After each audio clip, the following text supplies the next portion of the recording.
Help you folks? Name's Randolph. I'm the manager. We're looking for Rose. Works as a waitress down at the diner. Rose, sure. Nice girl. Who wants to know? I'm Alan Wake. The writer, huh? I heard on the radio you were visiting. Well, I'll show you her trailer. That Rose, she's a nice girl. Always pays her rent on time. As I was saying, Al, I found all sorts of weird stuff from the local newspaper's archives. This place is crazy. Disappearances, mysterious deaths, urban legends come true, and get this, most of this stuff takes place around Cauldron Lake. Well, you ain't wrong, mister. The Indians thought the lake was a doorway to the underworld. I'm the God-fearing type myself. I don't hold with that sort of thing. Yeah, okay. Anyway, there was an island there owned by a guy called Thomas Zane. Now, some of the articles I found about him make him out to be a famous writer, but I ran a bunch of searches, couldn't find a single thing he wrote.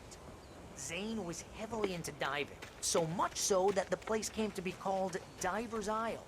But the volcano under the lake erupted in 1970, and Zane went down with the island.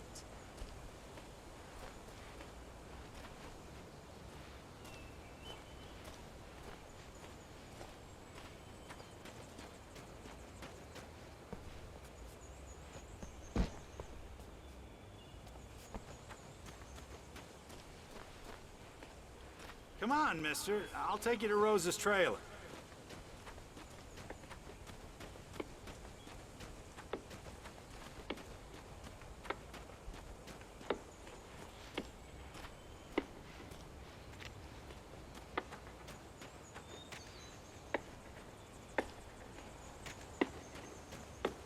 Just follow me. It's not far.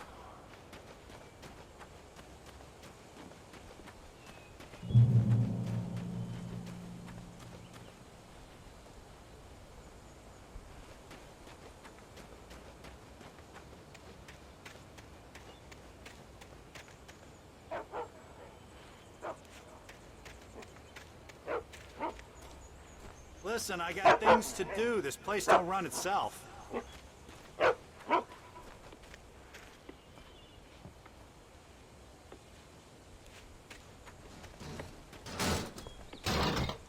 Yeah, how about that?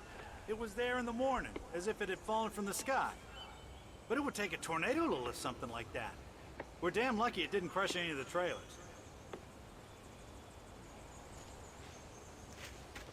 Oh, give me a break, mister. Can we just get a move on?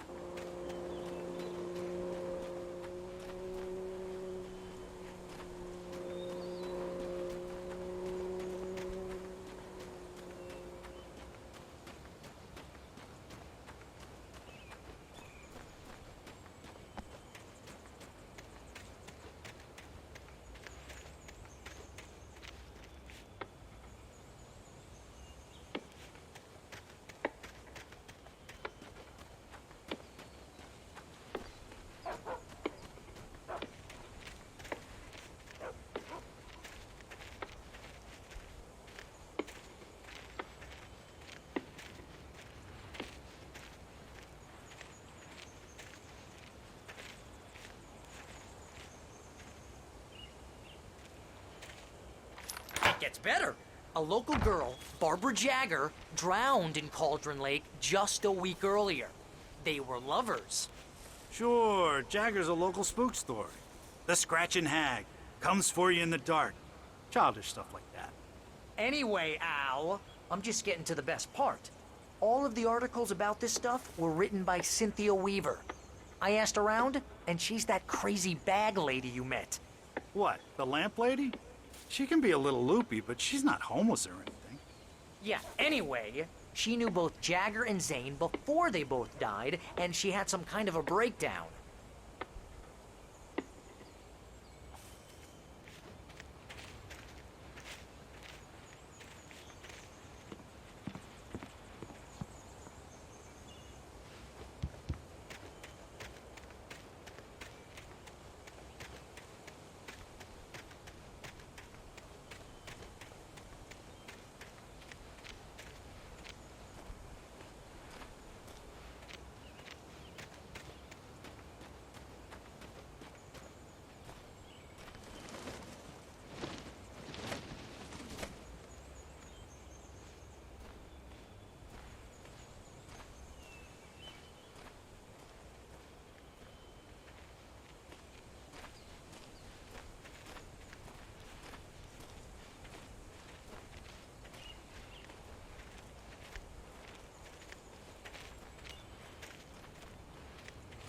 Well, mister, this here's Rose's trailer.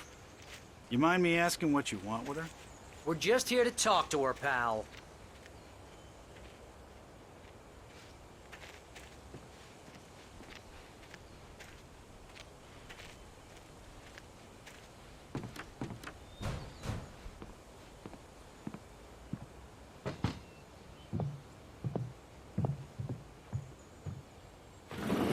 Welcome to... Oh dear, Mr. Wake. I'm so glad you're here. Rose, you have my manuscript? Oh. Oh yes. Yes. Please, come in. Hey, this is really good.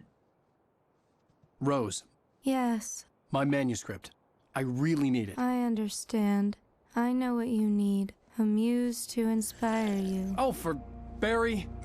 She doesn't have anything. Yeah, hey, Al? Al, what's... Oh... Barry! What? What?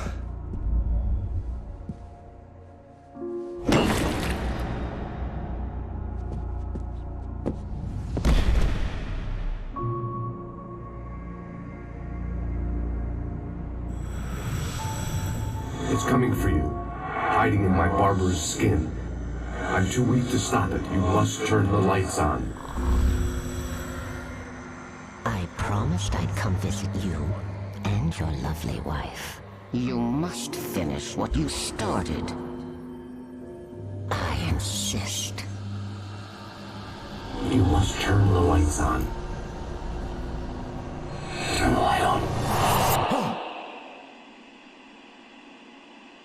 Back to work, boy.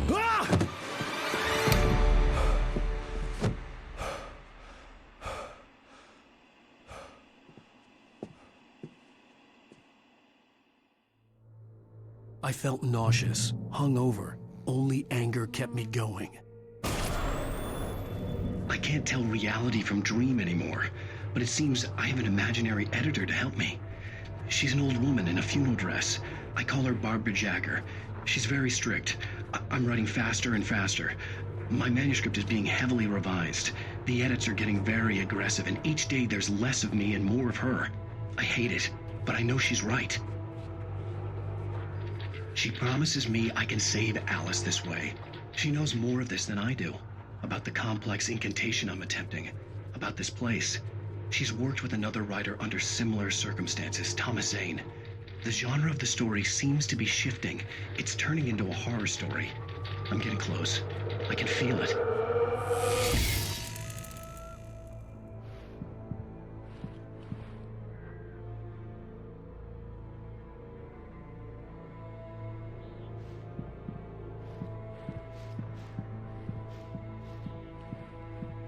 Rose took a day from me. I had less than 12 hours left to meet the kidnapper.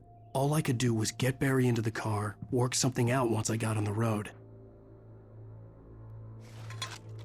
Welcome to the Oh Dear Diner.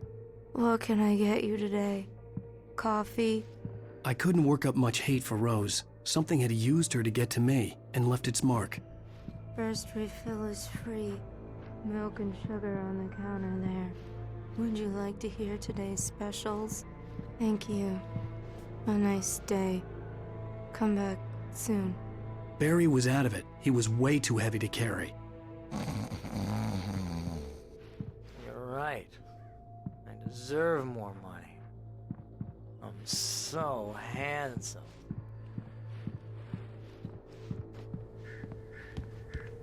My gun and flashlight were gone. I'd have to find a way to get Barry into the car as quickly as possible. There was no time to waste. Mr. Randolph liked Rose. That little smile she had. How she was still sweet when life had tried so hard to make her bitter. It wasn't any of his business what she did in her trailer. But those strangers, the writer and his smart-ass sidekick, looked like trouble. And they'd been in there for hours, way past her normal bedtime. He reached for the phone and called the sheriff's station.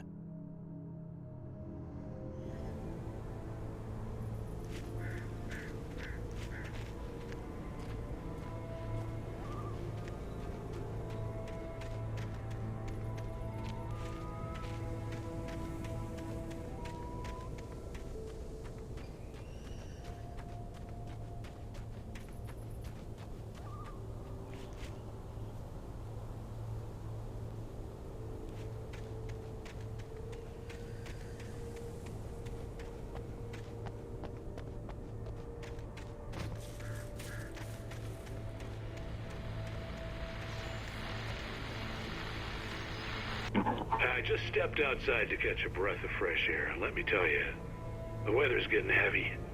Nights like this make me especially glad I'm here talking to you and not home in bed. Once the weather takes a turn like this, I can't sleep at all. It's all tangled bed sheets and dark thoughts, punctuated by the occasional plunge into nightmare. Is it just me?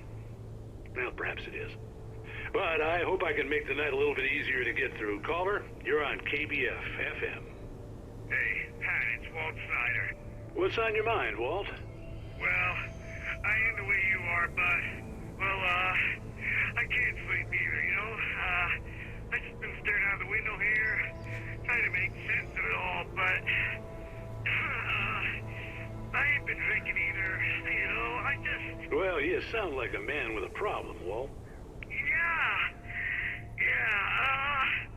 I had argument with Danny. You know, Danny, and, then I got in trouble with the law, you know, and, I'm just, well... I heard something like that, Walt. Yeah, well, you know, Danny's my best friend, and, they let me out on bail today. And now I'm just alone here at the window, you know, waiting. Man, and there's something in the air tonight, man. I was just outside looking up at the sky above our broadcast tower thinking the same thing. What are you waiting for, Walt? I don't know.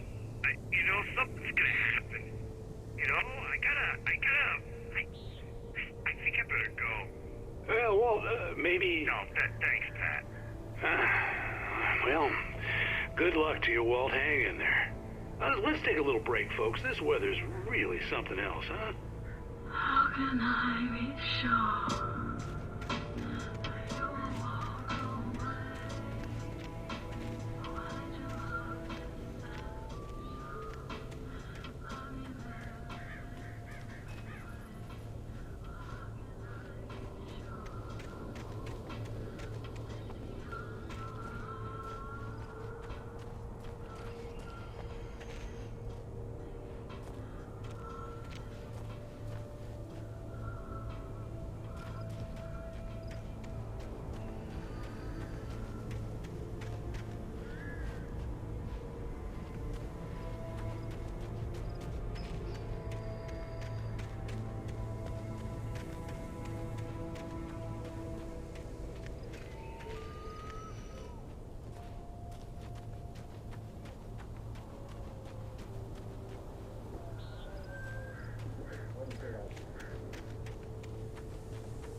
Oh, you're gonna get it now. God knows what you've done to that poor girl. This is Agent Nightingale, FBI! Get him up, Hemingway! You're under arrest! You move a muscle, I'll unload right in your goddamn face! Stay right where you are, Spillane!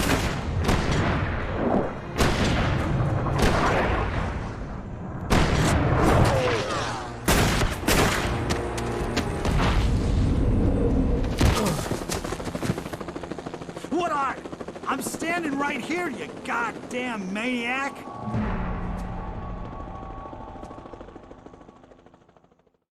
I hated to leave Barry behind, but there was no way I'd miss my appointment with the kidnapper. Give it up, Mr. Wake! Come on! Make it easy, Get after him! Don't let him get away! Move it! Move it! Move it! I'll have you shot if you let him get away!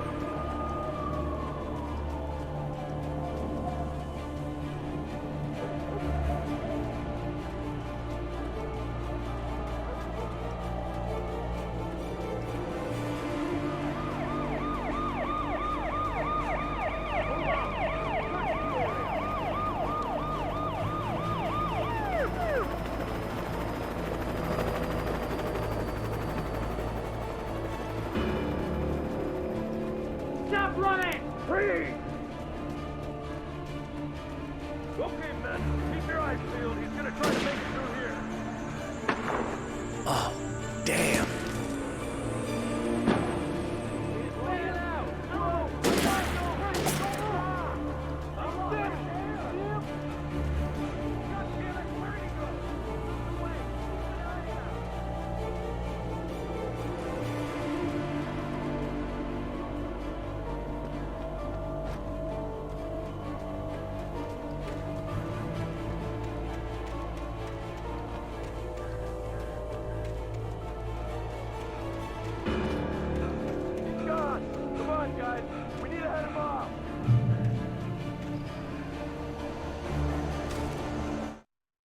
For decades, the darkness that wore Barbara Jagger's skin slept fitfully in the dark place that was its home and prison.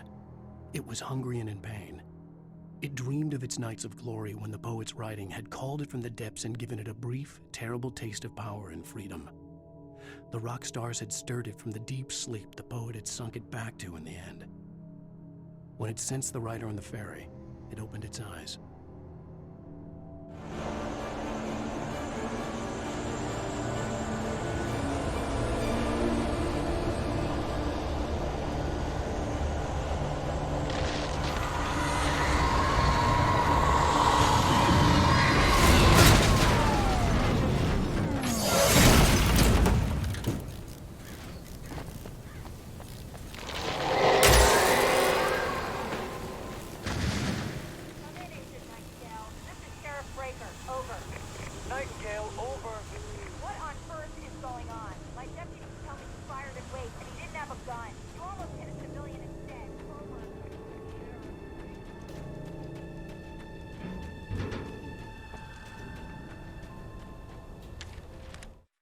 Rose didn't know how the strange old lady got in her trailer, and she looked wrong somehow.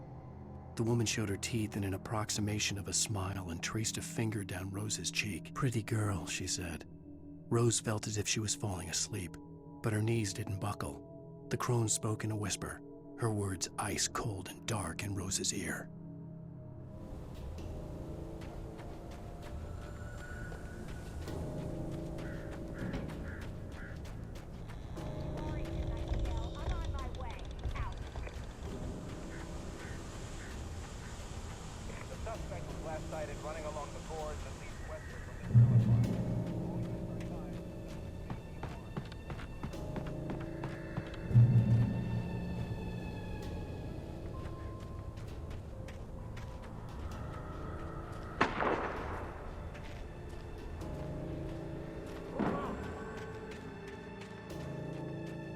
Search the area.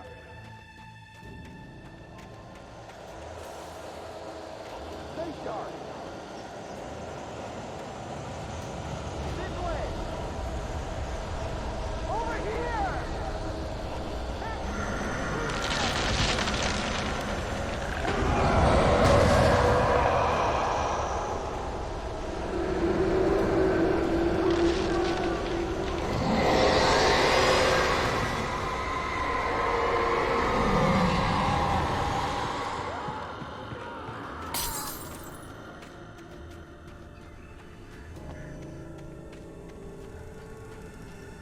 This horror was everywhere I went, circling me.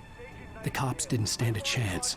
They were after a writer, not a monster. Wait, are you seriously telling me that geek writer just took out my deputies? Are you kidding?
Thornton here.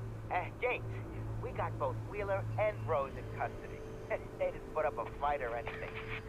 But they were... Hey, Mulligan, what are you doing? Come on! Sit down and give me that.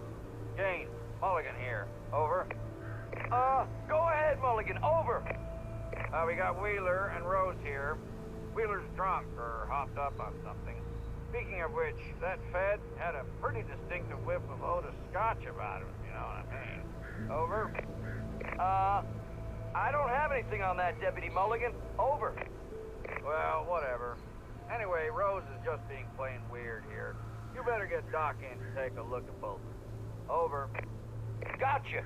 You better get them here quickly. The, Fed's gonna want to interview Wheeler. Over. Oh, yeah, I'll bet he does. Looks like they have a lot in common. Mulligan out.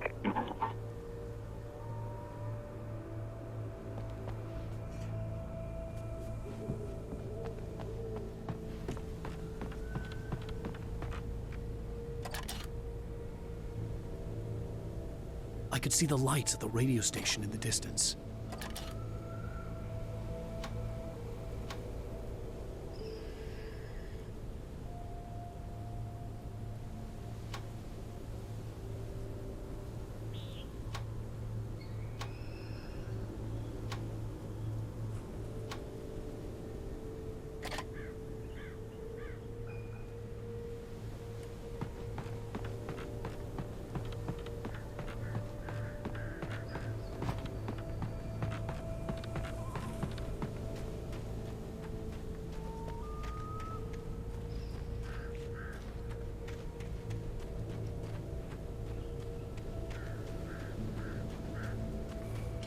I imagined that the broadcast tower in the distance was part of the local radio station.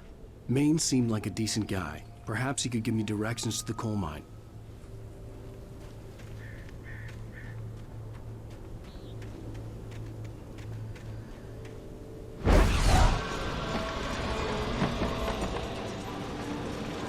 Unnatural shadows clung to the gate. The darkness that was after me was trying to stop me. I wouldn't get through without light.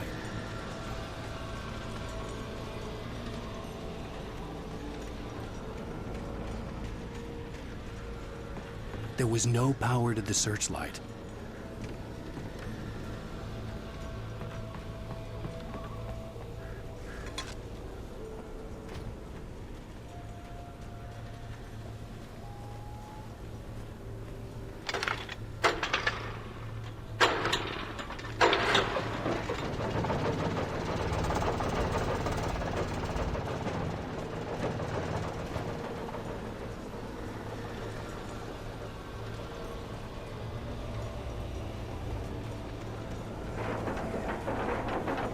The old generator conked out.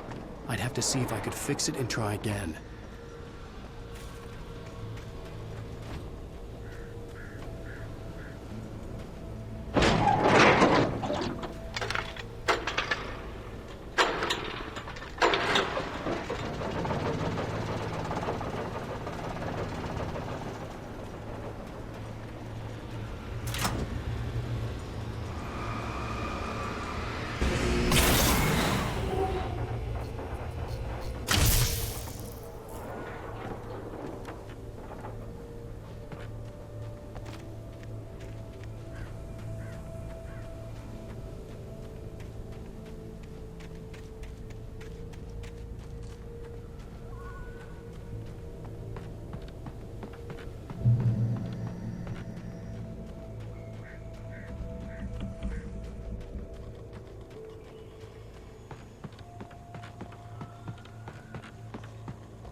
took me a moment to recognize the flashbang grenades.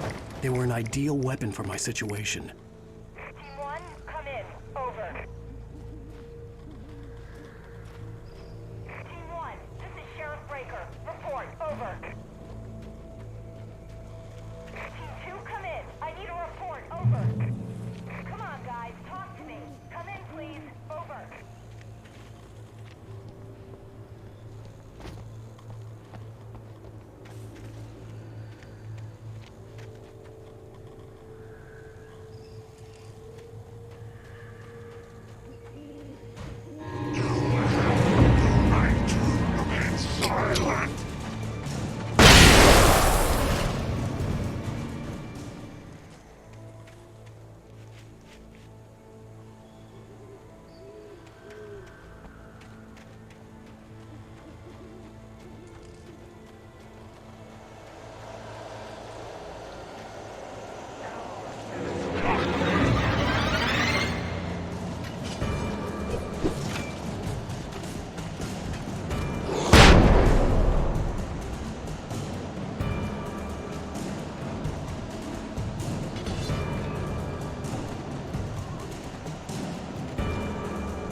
And here's another call. You're on KBF-FM with Pat Maine. It's Milt Peabody, Pat. What's on your mind, Milt? Well, I live near the trailer park, Pat, and there's a big ruckus going on over there. Well, that's just up the road from me, too. What's going on, do you know? I don't know, but there's a bunch of police cars there, lots of sirens, a helicopter buzzing around, and I think I heard some gunshots. Gunshots? Yes, sir, like from a pistol. So can you find out what's going on? Because it's just next door and they're popping off guns there. They're still shooting? No, it was maybe 10, 15 minutes ago. It sounds serious, Pat. I'm telling you, it don't sound like no party. Well, I'm certainly going to give the station a call, Milt.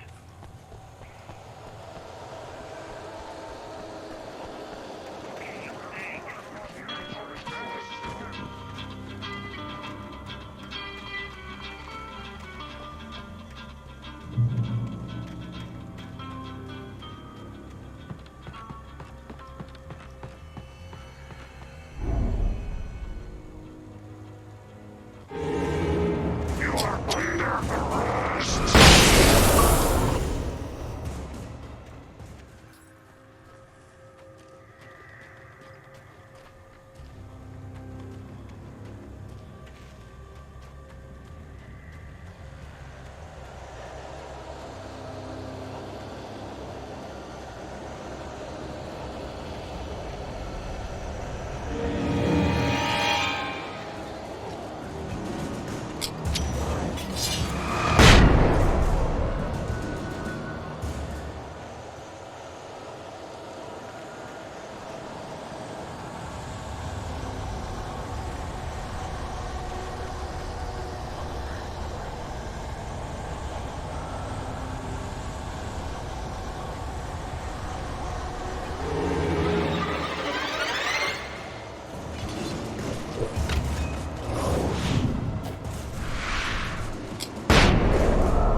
Maine could lend me a car to get to the coal mine. Why, hello, Lorna. What do you have for us? Well, I just don't see why the cops bothered with the trailer park. What do you mean? It's a trailer park. Of course you would have trouble with police.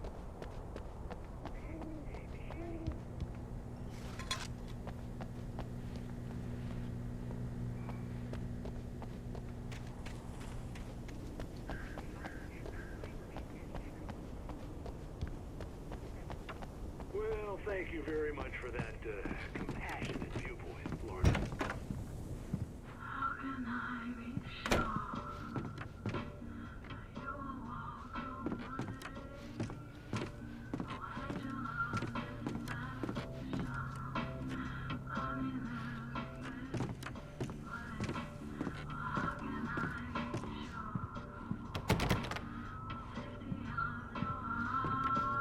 Oh, here's a little surprise. The famous writer Alan Wake just walked in. I'm going to see if I can talk him into an interview. Come on in, Mr. Wake. Oh, I'm so glad you could find the time to do this, Mr. Wake. Nowhere to run now, Dan Brown. You back away from me. Don't hurt her. Whoa, whoa, whoa. Everyone calm down. Put the gun down. We're all friends here, right? Cool your jets, Nightingale. We got him. Judas Priest! What the hell's the matter with you? There's a civilian in there.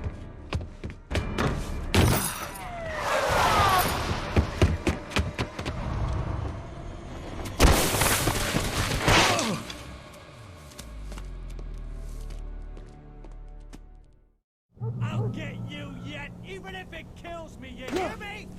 You hear me, H.P. Lovecraft? I had fallen off so many cliffs it was ridiculous. That's what you get for naming a book The Sudden Stop. It was probably good I hadn't had the chance to tell Maine where I was going. I'd have to lose the cops and find my own way to the mine. Nightingale stared through the broken studio window into the dark woods. He turned around, started to walk out, but Maine grabbed his arm. "Young man, you almost shot me. You don't shoot off rounds at people like that. What's the matter with you?" Nightingale shook his arm free, marched out. His cheeks burned with rage and humiliation.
was no sensible reason for the power company work lights to be here. It was almost as if they'd been left for someone like me to use.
The bulldozer's engine roared to life. Mud and rocks flew as it fought for traction. It crashed through the concrete wall and landed heavily in the yard. If it were an animal, it would have shaken its head after the impact, fixed its eyes on me, and charged. Of course, it had no head, nor eyes. Shadows crawled on its form, twisting it into a monster. Then, it came for me.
Sarah trusted her gut, and her gut said Agent Nightingale was an asshole. He felt wrong, and it wasn't just the smell of stale booze. It was in the way he flashed his badge, pulled rank, the look in his eyes when he wanted answers. Where was Alan Wake? What was this about an accident? Where was his wife? And most importantly, why did she let Wake go? He wouldn't answer her questions. Federal business was all he'd say.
Hello? The most stubborn man I've ever met. Alice? Alice? Alan. I'm so afraid. Keeps me in the dark. Please help me. I look at you, Alan, and it's not you. Something else. Looking out from behind your eyes. Alice, I'm here. I'm so alone here. It's all gonna go to hell. You need to be careful. Cooperate. The connection had been terrible, but that wasn't the only thing that hadn't been right with the call. She sounded wrong somehow, but she had called me.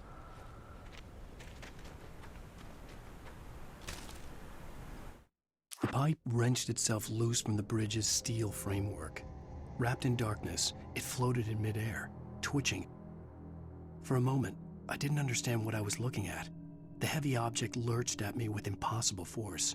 I threw myself out of the way, but just barely. When I turned my flashlight on it, it shook in a dark rage before it flew at me again.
I could see a railway bridge up ahead and a warehouse of some sort on the opposite shore.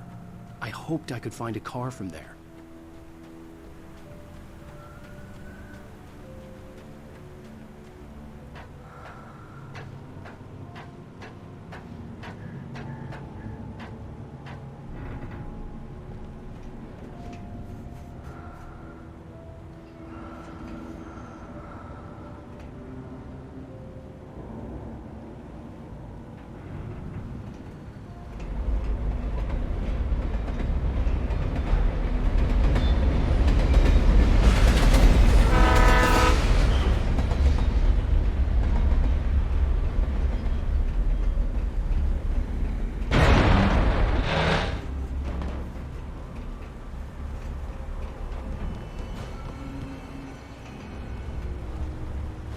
darkness that was pursuing me was growing stronger, and it was taking over everything in its path.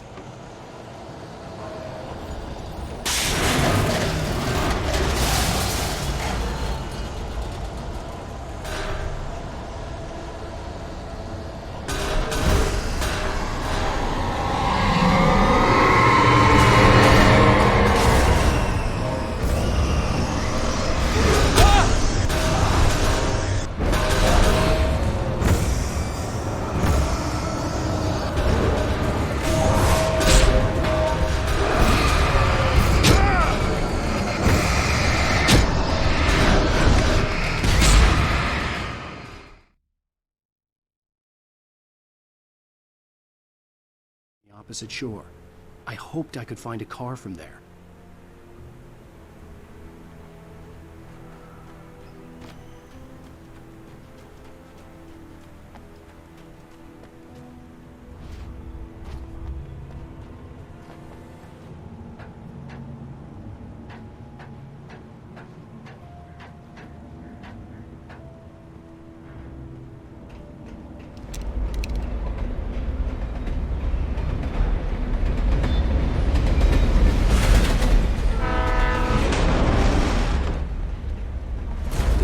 That was pursuing me was growing stronger, and it was taking over everything in its path.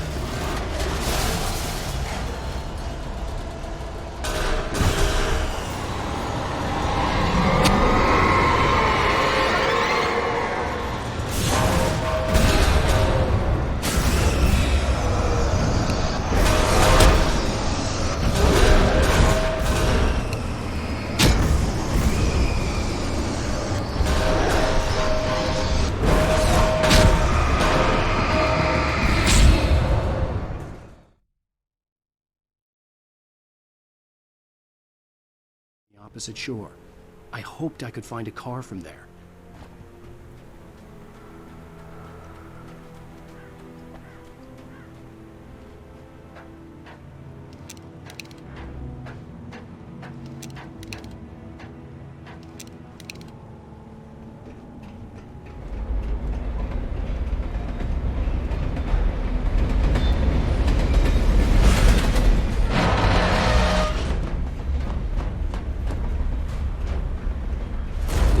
That was pursuing me was growing stronger, and it was taking over everything in its path.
I slammed the door shut right in his smug face.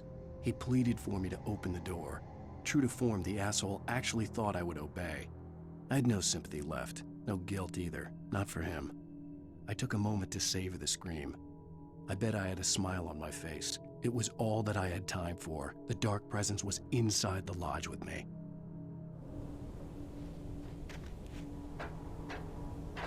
As a teenager, just starting to get interested in writing, Stephen King had been a source of inspiration to me. I thought about all the inanimate objects that had come to life in his books. No one is safe in a good horror story, certainly not the protagonist. That's what makes them fun. This was anything but. The darkness could possess anything, and it was getting closer.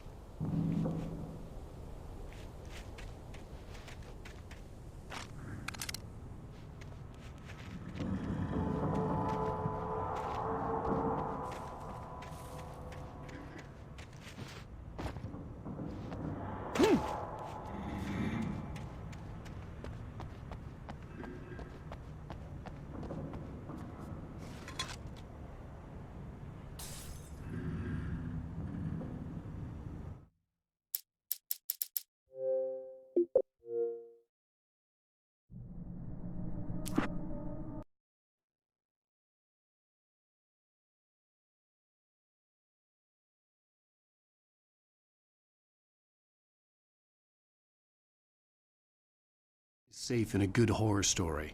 Certainly not the protagonist. That's what makes them fun. This was anything but. The darkness could possess anything.